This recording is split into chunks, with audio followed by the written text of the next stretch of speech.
Nako, grabe ho at matindi ito hong revelasyon na sinasabing di umano ay meron pong katapat na $2 million para po sa ICC. At ito ay mismo sa revelasyon o pagsisiwalat ng mga miyembro o dating miyembro ng Philippine Marines na umano'y sila po ang ito may ano no pag nagpapalito sila ng peso at patungo sa milyong-milyong dolyar at ito'y para ipondo dito po sa ICC. Partikular po ito po mga investigador na nagtungo ho dito sa Pilipinas at ang nangasiwa po ng nasabing $2 million ay ito pong si dating Senador Antonio Trillanes. Na kaya pala talagang kitang-kita ho natin, nagigil ho ito sa issue ng ICC at na kung saan ay gusto niya po lahat ng mga, mismo ang Pangulong Duterte na nandun ako sa ICC at maging mga kaalyado nito ay maipakulong sa ICC. At sa isang pressure nga po ay binanggit ho nito hong ni Attorney Levy Baligod. Kasi 18 hong ito dating sundalo ng Philippine Marines ang nagsasabi na sila po ay nagpapalit 115 million pesos at ito ay naging $2 million. At para sa pag-aasikaso raw yung mga gastusin sa mga ICC investigators na nagpunta ho dito po sa Pilipinas. At bukod ho sa issue ng pondo ay sinabi po ng abogado ng mga ex-Marines na si Attorney Levy Baligod na talagang na limitado umano yung naging saklaw ng investigasyon ng ICC. At ayon po kay Attorney Baligod ay wala silang ibang in-interview na mga testigo kundi yung mga tao lamang na pinapadala ni Senador Trillanes. So dito lumilitaw ho mga kababayan na ang pinagbasihan lang po ng mga investigador ng ICC ay kung sino ang ibinigay na testigo ni Trillanes. Hindi ho talagang kinalikot ho nila at tiningnan kung sino-sino ba yung mga naging sinasabing di umani biktima ng EJ case at dapat kumuha sila ng data, mga pangalan ng mga di may biktima. Hindi po Basta kung ano ibigay ni Trillanes, yun na lang ang ini-interview. So anong lilitaw ho rito, mga kababayan? Parang tanim testigo. At ibinigay raw ho kay dating Senador Trillanes ang nasabing pondo para sa pag-aasikaso. Lahat po sa hotel accommodation, transportation, yung mga sasakyan, at lahat po ng pangangailangan dito po sa habang sila po ay nasa Pilipinas. At yun ho, ayon pa sa kampo ng mga testigo, ang pondo ay madalas umanong dinadala gamit ang mga maleta at paper bags. Grabe ho ito mga kababayan. At madalas na pag-deliver nila ng maleta, minsan ay paper bag, yung pera. So ito po ay lahat daw po ng pagkain, sasakyan, hotel at condominium units ay sinagot po ng grupo ni Sunny Trillanes at ito pong si Zaldico. So, lumilitaw ho mga kababayan na nagsanib puwersa pala. So, itong si Zaldico at parang ang pinamahala itong si Senator Trillanes. Senator Trillanes, magpaliwanag ka rito. At dito, pwede mo kontakin para malaman natin kung anong masabi mo rito sa mga aligasyong ito. Ito ho, ang dami ho ito. Ito, 18 dating sundalo ng Philippine Marines. At matindi ho yung kanilang ginawang revelasyon na, di ba, naghatid daw po sila ng maletang pera sa bahay mismo ni Pangulong Marcos Jr. At dyan po sa Forbes Park sa Makati City at gayon din po sa Paway, Ilocos Norte. Grabe ho ito mga kababayan. Ito, pakinggan nyo ho yung ilang bahagi ng pahayag ni Attorney Levy Baligod at ito po'y tumatayong abogado ng mga ex-Marines na kung saan ay nagbunyag ng nakakagrabe o nakakagulat ho at sabihin natin mabibigat po ng mga akusasyon laban mismo direkta kay Pangulong Marcos Jr. at again din binabanggit niya yung kay dating Senador Antonio Trillanes na nabigyan po ng 2 million pesos o 2 million na US dollars na siya po ang nangasiwa sa lahat po ng mga investigador ng ICC at na kumuha ng mga kung ano-ano mga dokumento at detalye na kung saan ay para madiin ito pong si dating Pangulong Duterte. Pakinggan natin ito hong ilang pahayag ni Attorney Levy Baligod at na may kinalaman dito po sa sinasabing $2 million para po sa ICC. Ito po si Attorney Baligod. Ito po ay patungkol sa nangyaring operasyon ng ICC. This one. Nasangkot po or nasali ang mga sundalo natin sa ginawang operasyon ng ICC investigators sa Pilipinas. Unang dumating ang mga ICC investigators sa Pilipinas noong December 2028.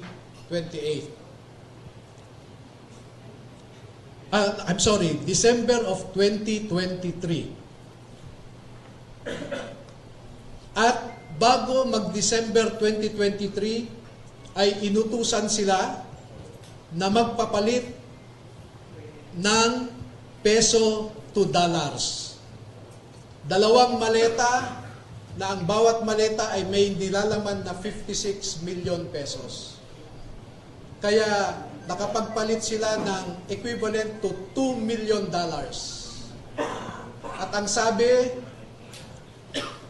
ng mga executive assistants ni Ginoong Saldico ay pinaghahandaan daw nila ang pagdating ng foreigners. At kalaunan ay nakilala ng mga ito na ang foreigners na binabanggit ay mga ICC investigators. At nakapaloob dito na ang ginawa nila ay mag-interview ng mga witnesses na ipinapaarating sa kanila ni Sunny Trillanes. Wala silang ibang in-interview na mga witnesses, kundi ang mga tao lamang na pinapadala ni Sunny Trillanes. At ibinigay kay Sunny Trillanes ang pondo para sa pag-asikaso sa mga ICC investigators na ito. Kaya naman po, lahat ng sasakyan na ginamit, lahat ng hotel accommodations ay sinagot ni Saldico at saka ni Sunny Trillanes. Napansin din po nila na lahat ng mga pag-interview ng ICC investigators ay sa mga pribadong lugar. Wala man lang government office. At makikita po ninyo ang madalas na pag-deliver nila ng mali-maleta at minsan mga paper bags naman na mga pera patungo sa mga nag-aalaga sa ICC investigators. Lahat ng pagkain nila, lahat ng ginamit nilang sasakyan, lahat ng hotel, lahat ng mga condominium units ay sinagot ng grupo ni Sunny Trillanes at saka ni Saldico. At bilang isang abogado po ay nababahala ako dito. Dahil ang sarili kong konklusyon na hindi naman nilahad ng mga sundalo na ito dito sa affidavit nila. Pero bilang isang abogado, ay nakikita ko ang isang mabigat na suliranin ng isang third world country na katulad natin na siya lamang pinag-iinitan ng mga ICC. Okay, yan po ang pahayag ni Attorney Baligod at aabangan ho natin kung saan po patutungo ito hong isyong ito dahil sa Itong pondong ito, mga kababayan, kapag pinagdugtong-dugtong mo, galing ho ito sa korupsyon. Di umano, no? At so, ano kaya magiging reaksyon dito mismo sa kabuuan ng International Criminal Court na kung saan yung kanilang mga investigador na pinadala dito po sa Pilipinas para mangalap po ng mga dokumento at ebidensya sa akusasyon na crimes against humanity laban po kay Pangulong Duterte ay nababalutan po ng katiwalian at pagdududa ho rito. Paano ho kaya ito? Siguro magiging dahilan po ito at para kumbaga sa magpaimbestiga ulit sila. So i-release muna nila itong si dating Pangulong Duterte, pauwiin dito po sa Pilipinas at magsagawa ho sila ng investigasyon. Talagang wala pong issue po ng korupsyon. Kasi dito ho siyempre mababatikan ho ito at malalagyan po ng putik ho itong investigasyon ng ICC. So titingnan ho natin kung tatablan ito hong ito hong mga taga ICC dito po sa nasabing revelasyon na kung saan ay parang lumilitaw talaga ang nagmaniobra ho rito ay itong si dating Senador Antonio Trillanes. So siya po ang humawak ng $2 million. Siya po ang nangasiwa. At nagbigay ho dyan, ito pong si Zaldico. So mabibigat po ito hong mga paratang na ito.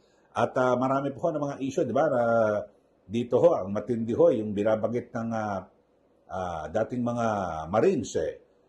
Sila po ay talagang meron silang sinumpaang salaysay na ilalabas at na kung saan talagang kanilang pinapatunayan yung paano yung sistema at yung delivery ng pera di umano dito po kay Pangulong Marcos Jr. Ito direkta ho ito. Kung paniniwalaan natin yung kanilang mga sinasabi, talagang sa bahay daw di umano. So tumbok na ho ito ang pinakapuno, pinakamataas na leader ng ating bansa. So mabibigat ho ito. At ang tanong ho natin dito magsasagawa kaya ng investigasyon ng Senate Blue Ribbon Committee matapos po itong revelasyon ng mga ex-Marines. At again din po, ito po si Ombudsman Jesus Crispin Boyeng Remulla ay gagawa ho kaya ng hakbang dito kasi panawagan nga po rito ni Atty. Levy Baligod na sana po ay patunayan ni Ombudsman Boyeng Remulla na siya po ay ini-appoint sa pwesto bilang ombudsman, tanod bayan ho, tagabantay, laban po sa mga mandarambong sa gobyerno, kanyang tutuparin ang tungkulin na walang sisinuhin, bagamat siya po ay ini-appoint ni Pangulong Marcos Jr., ano bang dapat daw gawin dito? Siyempre, dapat mag-imbestiga. At sana yung Senate Blue Ribbon Committee ay tingnan din ho kasi nung una ay binabanggit po ni Senator Ping Lacson na hearsay yung ibinunyag ni Congressman Tino at Congressman Ege Irice na kung saan ay may mga palitan daw ho ng mga text messages si Pangulong Marcos Jr. at dating Undersecretary Adrian Bersamin. At nandun yung mga detalye kung paano kumubra ng pera, bilyong piso o 8 billion, tapos kung paano nag-insert ng pera sa national budget. Doon ho detalyado at yan po ay ipinakita ni Congressman Leandro Lebiste sa 5 kongresista, kabilang ho dyan si Congressman Erice at Tino. At yung palitan ng mga text messages at meron daw pong CCTV na talaga pumunta sa bahay ni Congressman Lebiste. Ito pong si Yusek Adrian Bersamin. Pero sabi ho ni Senator Ping Lacson, hearsay daw po yan. Hearsay. Pero kung hearsay, dapat ipatawag ni Senator Ping Lacson itong si Yusek Adrian Bersamin. Ngayon, nadagdagan pa ho, 18 ex-Marines ang nagbunyag na. Ano kaya ang gagawin ho rito ni Senator Lacson? Patuloy ho siyang bibingi-bingihan at magbubulag-bulaga na sasabihin niya na hearsay pa rin kaya ito? Itong mga pahayag na ito ni ng mga 18 ex-Marines. Mga kababayan, kayo ho, ano masasabi nyo ho rito? At napakatindi ho at ako masasabi ko, hindi naman ako abogado, pero bilang isang matagal na po sa pamamahayag o sa media, mabibigat po yung mga ganitong aligasyon laban po sa Pangulo. Na di umano ay kumubra ng pera galing sa katiwalian. So maganda ho dito ay paimbestigahan. Tignan ho at suriin ng mga senador, kasi Senate Blue Ribbon Committee, kasi wala na pong habol At may 1-year bar rule na po, no? Kung pag-uusapan natin yung impeachment laban po kay Pangulong Marcos Jr. So anong pinakamainam ho rito? Mag-imbestiga at mabunyag yung lahat po ng ginawa nilang katiwalian para wag na po maulit. At lahat po ng mga, siyempre ang Pangulo, protektado siya ngayon ng 1-year bar rule sa impeachment. Ewan lang natin kung ano pa yung mga pwedeng mangyari, pero yung mga sumunod sa kanya, yung iba pang mga di umano politiko at opisyal po sa kanyang gabinete, dapat ho agad na maparagot. Dito po sa sinasabing napakalawak ho na katiwalian na nangyari dito po sa ating bansa. So, matindi ho ito at maging si Attorney Rowena Guanzon, nanawagan nga po na kung saan ay dapat ho mag-imbestiga ang Senate Blue Ribbon Committee. At dito ho ay idagdag ko na rin na ito pong si Father Flavi, no? Villanueva ay sinasabi di umano ay mukhang kasabot din ho ito, no? O may alam at kasi sa kanya po nakipag-ugnayan at doon po kinakausap yung mga di umano EJK victims family sa bahay Kalinga ni Father Flavi Villanueva. So, lahat po ng gastos ay sagot daw po ni Saldico. Yun, matindi po ito mga kababayan. At sabi nga ni Baligod, yan na rin po ay batay sa naging pahayag ng 18 dating Marines. So, dito kung pagtutugma-tugmain ho natin, ang nagpondo ho rito, si Saldico. Lahat ng pera yan. At minaniobra ho nila. So, lumilitaw na tapos si Trillanes ang parang pinakaponente ng asiwa dito sa mga investigador ng ICC, $2 million. Napakalaking pera ho. At galing po sa pondo di umano ng bayan. So, sige, magbigay na po kayo ng comment dito po sa ating channel. At para, ano ho masasabi nyo ho rito? $2 million na US dollars pondo para sa di umano sa ICC. At si Trillanes ang nangasiwa ng pondo at higit po sa lahat ay ito tinumbok na ho direkta 18 ex-Marines ang sinasabing nag-deliver ng pera kay Pangulong Marcos Jr. sa kanyang bahay dyan po sa Forbes Park, Makati at maging sa Paway, Ilocos Norte. Okay, sa mga bago lang po sa ating channel, huwag niyo po kalimutan na mag-subscribe, i-like at i-share. At din po yung aking Facebook account. Paki-follow po. At Eli Saludar lang po. Okay, so maraming salamat po. At yan po ang ating issue at antabayanan yung mga susunod na kaganapan. At kung ano naman ang sasabihin dito na Senator Ping Lacson, itong si dating Senator Trillanes, at iba pa na iniuugnay dito sa sinasabing di umano ay napakaninding revelasyon ng 18 Marines at mismo ano kaya ang sagot po rito ni Pangulong Marcos o baka naman si Claire Castro na naman ang sasagot po rito. Yun mga kababayan, aabangan ho natin. Okay, maraming salamat muli. Ito po si Ka Eli. Magandang araw po sa ating lahat.